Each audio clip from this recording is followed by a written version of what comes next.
ये वीडियो शुरू होने से पहले मुझे तुम्हें कुछ बताना है। पता नहीं मैं तुम्हें इसे क्यों बता रहा हूँ। पर देखो, इसके बारे में तुम मुझे गालियाँ वगैरह भी दे सकते हो, कोई बात नहीं, क्योंकि वो मेरे साथ रियल में हुआ है। सो बेसिकली हुआ ये कि मैं इस मूवी को बहुत ही देर रात तक देख रहा था। और जैसे कि तुम लोगों ने टाइटल में पढ़ा कि मुझे एक नाइटमेयर आ गया था इस मूवी को देखने के बाद। बेसिकली मतलब देखो, यहाँ पर एक सीन है जहाँ एक लड़की अपने आप को मार रही है किसी और के सामने। एंड मैं भी सपने में वही देख रहा था, एंड मैं अपने सपने में उसको बचाने की कोशिश कर रहा था कि भाई मत कर, ये वो, रुक जा, तेरी जान बच सकती है। और मैं मतलब सपने में ही मैं भी बोल रहा था। तो उसके बाद मेरी मम्मी ने मुझे जगा दिया, एंड उसने मतलब उन्होंने सॉरी उन्होंने मुझे बिहारी में बहुत कुछ खरी खोटी सुना दी कि का दिन भर इतना सब फ़ोन वोन देखते रह ले, तू लोग इतना मूवी देखे ले, हॉरर मूवी मत देख, सो जा, ये वो। साला अब मुझे जाकर के पता चला कि यार ओवर थिंकिंग करना और रात में सोना मतलब ओवर थिंकिंग मत करना और रात में सोना कितना ज़रूरी होता है। मैं जब इस मूवी को देखने के बाद मैं सोने जा रहा था, तब मैं यही सोच रहा था कि साला ये सब कुछ स्टार्ट हुआ कैसे। मतलब मैंने इतना ओवर थिंक कर लिया कि मैंने सपने में भी उसी चीज़ को देखा। तो मुझे शायद लगा कि तुम्हें ये इस बारे में जानना चाहिए, तो मैंने बता दिया। खैर, इस बारे में मूव ऑन करते हैं। सो आज की जो मूवी है उसका नाम है स्माइल, जो कि आई थी 2022 में। तो आओ आज हम इस मूवी के बारे में ही थोड़ा सा जानने की कोशिश करते हैं।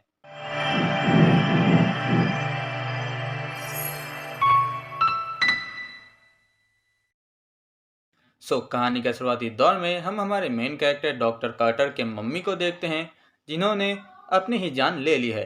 एंड उसके बाद हम देखते हैं कि डॉक्टर कार्टर अब बड़ी हो चुकी है, एंड पेशे से अब वो एक थेरेपिस्ट है। बट सडनली एक दिन उनके हॉस्पिटल में एक फीमेल पेशेंट एडमिट होती है, जिन्होंने एक सुसाइड होते हुए देखा है। मतलब वो उस सुसाइड की जिस्मदीद गवाह है। एंड अब इसके बाद यहाँ पर एक कॉन्वर्सेशन होती है जो कि नॉर्मली एक थेरेपिस्ट और उनके मरीज के बीच होती है। बट बातें करते करते उनकी हालत और भी क्रिटिकल हो जाती है। वो लड़की कहती है कि उसे कुछ लोग स्माइल करते हुए दिख रहे हैं, जो कि उसे मारना चाहते हैं। एंड कुछ ही देर बाद वो डॉक्टर कार्टर के सामने ही अपनी जान ले लेती है। एंड इसके बाद ऑब्वियसली डॉक्टर कार्टर को इन्वेस्टिगेट किया जाता है, जिसके बाद डॉक्टर कार्टर को भी वो लोग दिखने लगते हैं। तो इसके बाद वो एक लंबी छुट्टी पर जाती है ताकि वो इन सब चीज़ों से ठीक होकर एक स्ट्रॉन्गेस्ट कमबैक कर सके। बट इसके बाद ऐसा तो होता ही नहीं, बल्कि वो इन सब चीज़ों में और भी ज़्यादा फंसती जाती है, जहाँ पर उनका मंगेतर, उनकी फैमिली, कोई भी उनका साथ नहीं देता। तो अब इसके बाद वो अपने एक ऑफिसर दोस्त के साथ मिलकर इन सब चीज़ों के ऊपर रिसर्च करती है कि आखिर ये सब हो कैसे रहा है, इन सब की शुरुआत कहाँ से हुई थी। जहाँ पर उन्हें ये पता चलता है कि इस भूत का या फिर कह लो इस डीमन का एक पैटर्न भी है। हाँ मेरे भाई, पैटर्न। खैर देखो, वो पैटर्न ये है कि मान लो उसने मुझे प्रोसेस किया है, तो अब वो मुझे ये करने में मजबूर करेगा कि या तो मैं अपनी जान ले लूँ या फिर मैं किसी और को मार दूँ। एंड ये सब चीज़ होते हुए एक गवाह ज़रूर होना चाहिए जो कि ये सब कुछ होते हुए देखेगा, ताकि वो उस पर्सन को भी प्रोसेस कर सके। एंड इसी डर के ज़रिए उसको अपनी शक्तियाँ भी मिलती रहती है। अब तक तो तुम्हें इस पैटर्न या फिर पहेली का जवाब भी मिल गया होगा कि अगर ये सब घटनाएं होते हुए कोई देखेगा ही नहीं, अगर कोई गवाह होगा ही नहीं, तो ये सिलसिला वहीं पर ख़त्म हो जाएगा। तो हमारी डॉक्टर कर्टर भी कुछ ऐसा ही सोचती है मान लो, और वो सोचती है कि वो उस डीमन का सामना करेंगी। बट इसका कोई भी फ़ायदा नहीं होता, क्योंकि एट लास्ट हम ये देखते हैं कि उस डीमन ने डॉक्टर कर्टर को भी पोसेस कर लिया है। एंड जब डॉक्टर कर्टर अपने आप को मार रही थी, तब उनका वो ऑफिसर दोस्त वहाँ पर आ जाता है। एंड इसके साथ इस मूवी को एंड किया जाता है। देखो, ये मूवी शुरू से लेकर आखिर तक बहुत ही अच्छी थी। जहाँ पर अदर हॉरर मूवीज़ की शुरुआत कुछ सॉफ्ट या फिर मान लो कुछ इंजॉयबल सीन से शुरू होती है, बट इस मूवी का शुरुआत ही हुआ जब डॉक्टर कार्टर की मम्मी ने अपने आप को मार लिया था। एंड इसका सबसे बड़ा क्रेडिट जाता है इसके साउंड इफ़ेक्ट और इसकी राइटिंग को। यहाँ पर इसके साउंड इफ़ेक्ट को बहुत ही अच्छी तरीके से यूज़ किया गया है। तुम्हें हर बार ये रहेगा कि अब आएगा जंपस्कर, अरे अब तो आ ही जाएगा मेरे भाई। बट नहीं, वहाँ पर कोई भी जंपस्कर नहीं होगा। और जंप स्केयर जब आएगा तुम्हें उसका एहसास तक नहीं होगा। मतलब एकदम फट से तुम्हारे स्क्रीन में आ जाएगा, तुम्हें पता तक नहीं चलेगा। जबकि यहाँ पर उतने ज़्यादा जंप स्केयर्स तो थे भी नहीं। मैं लिटरली मूवी देखने के समय इन जंप स्केयर्स को काउंट कर रहा था। इन्होंने इन साउंड इफेक्ट्स को इतने अच्छे तरीके से यूज़ किया है कि तुम्हारा पूरा ध्यान वहीं पर चला जाएगा, कि तुम्हारा दिमाग प्रिपेयर हो जाएगा, भाई भाई अब आएगा, भाई अब आएगा, भाई अब आएगा। पर भाई आता ही नहीं।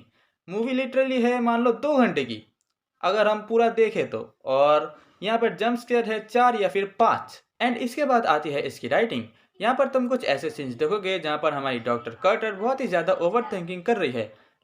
जिस तरीके से उस डीमन ने डॉक्टर कार्टर को पूरी तरीके से अपने कंट्रोल में ले लिया था, तो वो जो सीन्स थे उन सीन्स को बहुत ही अच्छी तरीके से शूट और लिखा गया है। एंड मेकर्स ने इन दोनों चीज़ों को मिलाकर इस मूवी को और भी ज़्यादा बेटर कर दिया है। यहाँ पर इन्होंने हम ऑडियंस का बहुत ही अच्छी तरीके से काटा है। जिस तरीके से ये मूवी शुरू होती है तुम्हें ये लगेगा कि आए मूवी के 5 मिनट बाद ही जंप्स किया, ये कैसी मूवी हुई। बट वहाँ पर मेरे भाई कुछ भी नहीं होगा, और यह सिलसिला पहले के 15-20 मिनट तक चलता रहेगा। उसके बाद जाकर के तुम एक नॉर्मल सा मान लो एक छोटा सा जंप स्केयर देखोगे, एंड आखिर में तुम्हें ये लगेगा कि मेरे भाई मूवी तो खत्म हो गई, डॉक्टर कर्टन ने उस डीमन को जलाकर मार दिया एंड बस मूवी खत्म। बट इसके बाद जाकर के तुम्हें ये रियलाइज होगा कि मूवी तो अभी 15 मिनट बाकी है, ये हुआ क्या। तब जाकर के तुम्हें ये पता चलेगा कि अरे भाई ये तो सिर्फ सोच रही थी कि वो घर चली गई, वो सब कुछ खत्म हो गया, पर नहीं, मूवी तो अभी बाकी है मेरे भाई। एंड ये मूवी तब और भी इंटरेस्टिंग होती है जब डॉक्टर कार्टर खुद ये मान लेती हैं कि वो श्रापित है, या फिर ये टोना टोटका जो भी है उनको मिला है उनके पेशेंट से। क्योंकि देखो, अगर तुम एक नॉर्मल इंसान हो तो तुम्हारे लिए इन सब चीज़ों के ऊपर टेस्ट करना बहुत ही आसान हो जाता है। बट अगर तुम्हें साइंस के बारे में बहुत ही अच्छी तरीके से पता है तो तुम्हारे लिए ये सब कुछ मानना बहुत ही मुश्किल हो जाता है, क्योंकि साइंस तो इन सब चीज़ों को मानता तक नहीं। एंड इसके बाद अगर हम बात करें इसके वीएफएक्स की, तो मुझे नहीं लगता कि यहाँ पर कोई भी मिस्टेक्स थी, क्योंकि उतना ज़्यादा वीएफएक्स तो था भी नहीं यहाँ पर। एंड तुम्हें नहीं लगता कि ये मूवी और भी ज़्यादा बेहतर होती अगर ये लोग हम ऑडियंस को और भी ज़्यादा दिखा पाते कि ये सब सिलसिला आखिरकार कहाँ से शुरू हुआ, ये डीमन आया कहाँ से? नहीं, खैर देखो, ये तो सिर्फ मेरी सोच थी, हम इंसानों को जितना भी दो उतना कम ही लगता है। सो ये तो सिर्फ मेरी ओपिनियन थी। अब तुम भी जाओ ये वाली मूवी देखो और मज़े करो, एंड उसके बाद तुम अपने ओपिनियंस कमेंट में ज़रूर बताना, मैं ज़रूर जानना चाहूँगा। एंड लाइक शेयर सब्सक्राइब तुम अपने हिसाब से कर देना, बाकी मैं चलता हूँ। मैं तुमसे फिर मिलूँगा किसी नए वीडियो किसी नए टॉपिक के साथ, तब तक के लिए अलविदा। और हाँ, अगर तुम्हें इको सीजन 1 के बारे में जानना है तो तुम ऊपर वाली वीडियो देख सकते हो, और अगर तुम्हें कोई भी नई हॉरर मूवी के बारे में जानना है तो तुम नीचे वाली वीडियो देख सकते हो। और अगर तुम्हें कोई दूसरी कैटेगरी की वीडियो चाहिए तो तुम डिस्क्रिप्शन में जाकर भी चेकआउट कर सकते हो।